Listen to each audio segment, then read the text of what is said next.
Hello, নমস্কার নমস্কার। আমি অমিত শাহ বলতেছিলাম, স্বরাষ্ট্রমন্ত্রী পুরো ভারতের। আপনি কে বলছেন? সর্দিতে কথাও বলতে পারতেছি না।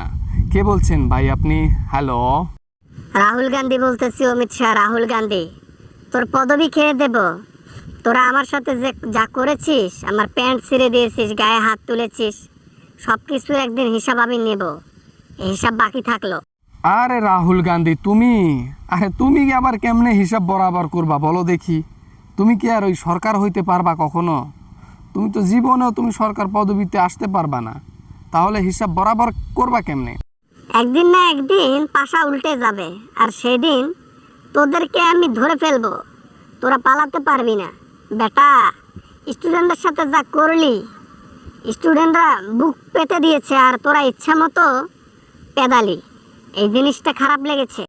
স্টুডেন্টদের পেছনে তো জলে কেন? তারা কেন মাঠে নামছে, প্রোটেস্ট করতেছে? হ্যাঁ, তাদের কি হুঁশ নাই যে বিজেপি ক্ষমতায় আছে? কোনো স্টুডেন্টকে তা আমরা পরোয়া করব না, তাদের কি হুঁশ নাই এটার? বেটা, তোদের বাসার সামনে গিয়েছিল স্টুডেন্টরা, তখন তোরা কইছিলি বেটা? পালাইছিলি? হ্যাঁ, জঙ্গলে গিয়েছিলি না কই গিয়েছিলি? আর রইলো দাবির কথা, যেটার জন্য মাঠে নামছে সাকসেস। হ্যাঁ হ্যাঁ, শিক্ষামন্ত্রীর পদত্যাগ হয়ে গেছে, তাতে কি হয়েছে? শিক্ষামন্ত্রী আবার আর একটা চোরকে ধরে এনে আবার বসাবো। কয়টার পদত্যাগ চাইবে? যা চাইবে তার চাইতে দ্বিগুণ আমরা এনে বসাবো। এবার চোরগিরি করলে এবার ওই শিক্ষামন্ত্রীর পদত্যাগ নয়, ডাইরেক্ট অমিত শাহ এবং নরেন্দ্র মোদীর পদত্যাগের জন্য আন্দোলন হবে। অল্পের জন্য বেঁচে গেছো, হ্যাঁ, জনগণের কাছ থেকে। তুমিও তো সুযোগ পাইছো, এই সুযোগে জনপ্রিয়তা অর্জন করার জন্য ওই ভিড়ে এসেছো তোমার বোনকে নিয়ে, পরিবারকে নিয়ে। এসে যেভাবে অভিনয় করতেছো মনে হয় যে তোমাকে লোকরা অনেক ভালোবাসে, কিন্তু আদৌ না। চাইলে স্টুডেন্টদের সামনে থাকতে পারতাম, কিন্তু স্টুডেন্টদের উপর যে অত্যাচার আমি ঘরে বসে থেকে দেখেছি, তাই নিজেকে আর আটকিয়ে রাখতে পারি নাই, যার কারণে চলে এসেছি। তোমরা তো জেলে রাখতে গিয়েছিলে আমাকে, কই পারছো? কখনো পারবাও না। আরে জেলে তো তোমাকে ওয়ান টাইম ব্যাপার আটকানো, কিন্তু তোমার উপর একটু মায়া দয়া করেছি, তার মানে এই নয় যে তোমাকে ছেড়ে দিয়েছি। তুমি টার্গেটে আসো, কোনো সমস্যা নাই।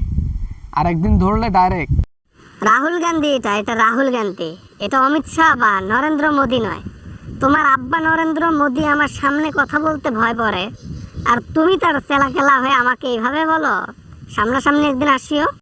সামনাসামনি কেন যাব? আমার পদবি কোথায় আর তোমার পদবি কোথায়? তুমি তো রাস্তায় ঘোরাফেরা করো আর আমি আলিশানে। তোমার স্ট্যাটাস আমার স্ট্যাটাস মিলবে না তো। অমিত শাহের সাথে কি দেখা করা খুব সহজ ব্যাপার? অমিত শাহ, দেখে নেব।